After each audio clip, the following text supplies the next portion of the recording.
Jim, haven't seen you since SEC Media Days when we were playing NCAA football on the old Xbox. How was your vacation earlier this month, man? Oh, it was good. It was good to get away from everything that's been going on. Just relax a little bit. We hadn't been away as a family since in almost a year, since well before last year's Senior Bowl. So it was good to get away. One of the reasons we wanted to have you on today is because of your comments made about Rakeem Boyd earlier a couple months ago, talking about that he should be at the top of any 21 draft running back stock, that you really like his tape study, and that you think he just has a chance to pull away. Jim, why are you so high on the Arkansas running back? He's just talented, man. Like, plain and simple. I think any Razorbacks fan that's watched the guy, first of all, he runs against a bunch of loaded boxes, and he averages, his yards per carry. I'm not a big stats guy, but what he averages per carry is really impressive for a guy that on a team that didn't have great balance. So he runs with really good vision and patience, which all good backs do. And then he's got that home run gear. Like to me, working in the NFL for as long as I did, you just kind of you develop your own theories on certain positions and figure out what works and what doesn't. And we went through this a few years ago in Seattle. We were, as a scouting staff, we were really going to bat for a particular running back. I won't name him.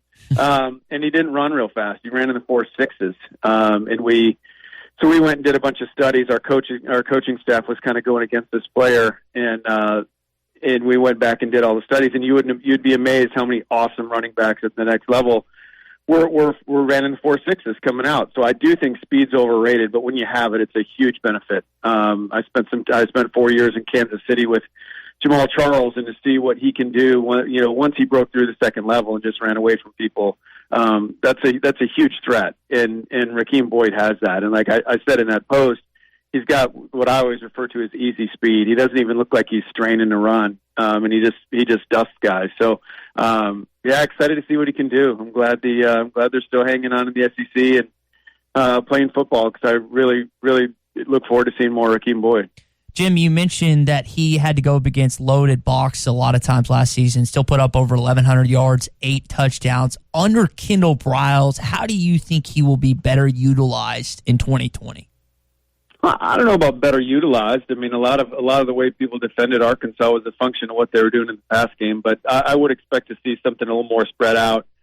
Coach Pittman's a really good offensive line coach. Crossed paths with him a bunch when he was at Georgia over the years, and did a great job building up that offensive line, because before Coach Pittman got to Georgia, they went, they had struggled developing offensive linemen, and now since he got there, you look at how many guys they've put in the pros. So, I think Rakeem's going to have a good year. I mean, it'll be interesting to see. You never know when a new coordinator comes in what exactly it's going to look like, but I think he'll have more space to work with.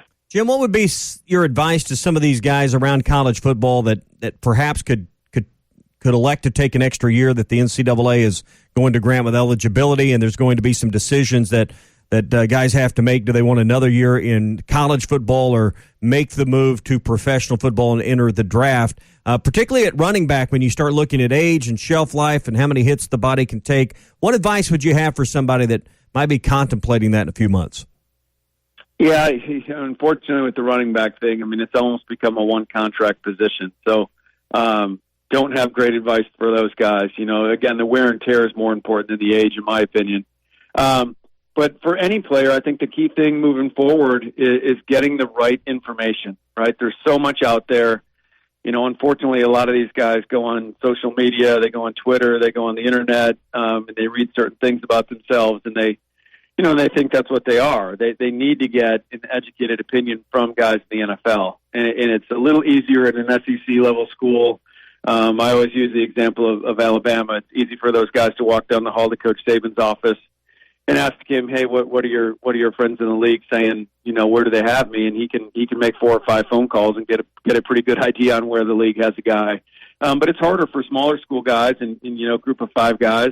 Their coaches might not have the same connections that you would at a bigger school. So that's really the most difficult thing. They've got a lot of people in their ears right now. They got family members, they have agents, and then it comes down to the particular player. I mean, some guys, if if they're hearing they have any sort of draftable grade, even if that's a day 3 grade, a later day 3 grade, that's good enough for them to want to come out. Some guys get that sort of grade or even a mid-round grade, and they want to come back and prove themselves and up their stock for the next year. So that to me, that's the biggest thing across college football this year when it pertains to the draft, is just getting these guys educated opinions, the right opinions on what their draft status would be. Yeah, these opinions, these draft grades that guys get, how reflective is that generally of what happens in the draft? How accurate generally are those opinions? How accurate do they turn out to be in most cases?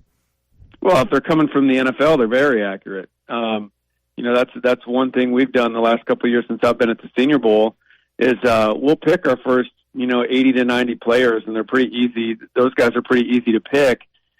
We do that at the beginning of November every year, and then once the season, it's really Thanksgiving is the week that it's worked out the last 2 years, just because that's when director level guys that have access to all the grades with the NFL teams and can go in the draft room and sit in front of their board, and we go position by position and try to get a consensus on for the bottom, the back end of our roster, the spots 90 through 120.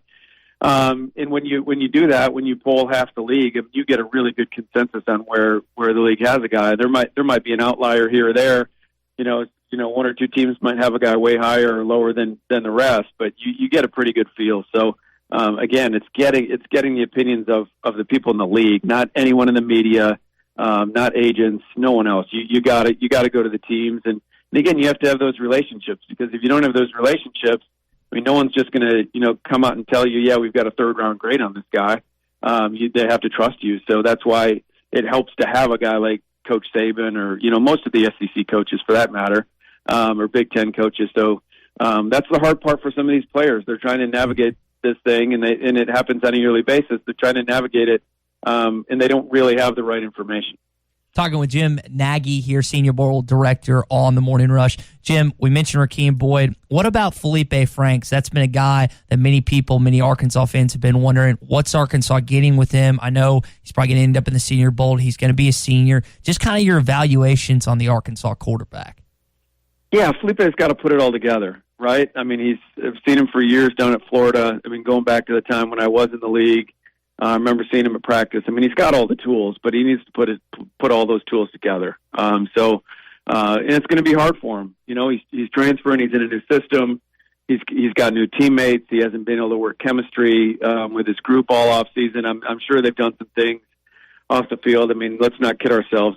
These kids have been working together through the pandemic. It's been happening all over the country. So, he's got some on the field work. It's not like he hasn't done anything, but it hasn't been under the supervision of the staff, and there was no spring ball, and so he's behind it right there. That's a difficult transition when you're trying to do it in 1 year. But for Feleipe, the tools have to translate this year. That's the key thing for him. Jim, another quarterback I want to talk about is Jamie Newman. I'm curious to see what ends up happening with him and JT Daniels, who gets that starting role. If it is Newman, what can you tell Arkansas fans listening about who they're going to have to face in Week 1? Yeah, he's a difficult study right now coming out of Wake Forest.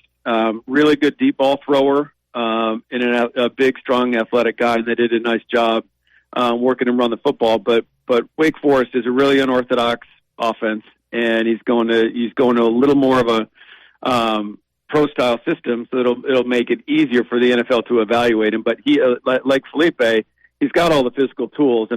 He's much higher up most teams' boards than Feleipe would be right now, in our eyes as well. But this is going to be a big year for him. And again, they brought in JT Daniels, but he's got more than 1 year of eligibility left. And Newman doesn't. This is Newman's year. So if I'm Georgia, I'm hoping it's Jamie Newman. You obviously have the competition going into camp, but you're hoping it's Jamie Newman because you brought him in. And you brought JT Daniels in after, just so for if you ever wanted to go down this road again and bringing in transfer quarterbacks, it would work out best for Georgia from a perception standpoint and a recruiting standpoint. If Jamie Newman's your guy this year and JT Daniels is your guy the next couple of years. Yeah. Jim, just thinking about McTelvin, a game, Sosa, a game who went through the process with the Senior Bowl this last year, and then just kind of looking at some defensive linemen again for Arkansas this year, a guy like Dorian Gerald or Jonathan Marshall or the transfer and Xavier Kelly? Are these some guys that might be on the radar to be involved with you guys later on that are seniors this year on that front line at Arkansas? Yeah, Jim did a great job down here. Really helped himself. I was pleasantly surprised he went in the third round last year. We didn't have that kind of grade on him coming into the Senior Bowl, but he had a really good week. I mean, obviously, he really gets off the ball. And, we put a real emphasis on that last year to bring in guys that have pass rush upside. Guys that are just two-down, run-down players aren't getting picked as much. And if they do, they really tend to slide to the later round. So that's what we saw in McTelvin, was a guy that at least with his initial quickness could be disruptive. And he had a real nice week down here doing one-on-one pass rush and did some flashed in the game. So that really helped him. So that was cool to see. Talking to my guys up in Denver, they say he's doing a nice job up there. Dorian Gerald is a guy that we really want to see more tape on. But yeah, he's in the mix. Another guy that's really interesting is the grad transfer Jerry Jacobs from Arkansas State. He got hurt last year against Georgia, but man, he was playing at a high level, really athletic. He can run. Really, really fast guy. The speed's obvious on tape. So he's another guy that's really interesting on that Arkansas defense. What is it when you're kind of narrowing your list and looking at tape and figuring out who you want to look at? What are some of the boxes you're looking to check? Just obviously, other than speed and athleticism. We evaluate every FBS player, returning starter or role player. So we evaluated over 900 guys already for the game, and it's give our staff a ton of credit. That's how we spent the whole pandemic. And, unfortunately we had to cancel a lot of things we like to do in our community down here in Mobile, supporting all levels of football, whether it be high school 7-on-7s or, NFL Play 60 flag leagues, that kind of stuff. But it really allowed us to just really dig into this tape. So, that's a difficult question. Obviously the NFL is a height, weight, speed league. Mm-hmm. You can go on a college practice field right now and you can pick out the guys just based off body type, really, that are going to get a chance. And that's just, it's a genetics league. So height, weight, if you're just asking blanket across all positions, it's definitely height, weight, speed, physical traits. And then a lot of it's the makeup. And that's what's going to be hard for scouts this fall is that, they're not going to be allowed on campus. And the schools are doing a really nice job of setting up Zoom calls. And they've been gracious enough to let our staff jump on these calls with them. But the makeup of the player really matters a ton. I'm a huge believer in that. When I was in the league and I missed on a player personally or the team I worked for drafted a player and we didn't hit on him, 9 times out of 10, it seems like you look back and it was something in the makeup that you missed on. Whether it was learning, passion for the game, toughness, durability. Those intangible qualities really matter. So those are things we look at as well, and that's where we rely on our relationships because we can't be in the schools every day, even in a normal year. We don't have that kind of budget, so it's just working the phones and talking to coaches around the country and finding out the guys that have what it takes to make it and sustain themselves at the next level. Jim, let me top off the interview with this. You mentioned that you worked and scouted for the Kansas City Chiefs at one point on ESPN 95.3 and ESPN 104.3 on our stations. We are the new home for the Kansas City Chiefs this year. We're going to be playing all their games. Kind of your thoughts, Patrick Mahomes, Tyreek Hill, Legion of Zoom, that defense, any chance they can repeat this year? Yeah, obviously. They got the quarterback and they got the coach. So, those are critical components. And I spent 8 years in New England with Brady and Belichick. So, I've seen what that's like. So they have those two boxes checked, and those are two huge boxes. They've got great chemistry. They got playmakers on defense with Chris Jones and Tyrann Mathieu. They have everything. They've got all the pieces. So, it's going to be a weird year this year because again, right now, with the COVID, everyone's doing a really good job and the numbers are down. But the concern in the league, talking to friends around the league right now, is what's going to happen once the season gets rolling. Are they going to be able to sustain this? Right now, everyone's in training camp mode. But what's going to happen when they break training camp mode? Is everyone going to stay diligent and do what they have to do, or are we going to have outbreaks? And those sort of things could really affect the season. If you lose some guys at a position group for an extended period of time, that can force you to lose a couple games. And in the NFL, 2 games is the difference between winning your division and being a wild card, and then that affects playoff seeding and playing at home or away. So 1 or 2 losses can really affect you in that league. So yeah, talent-wise and coaching, they should be the odds-on favorite.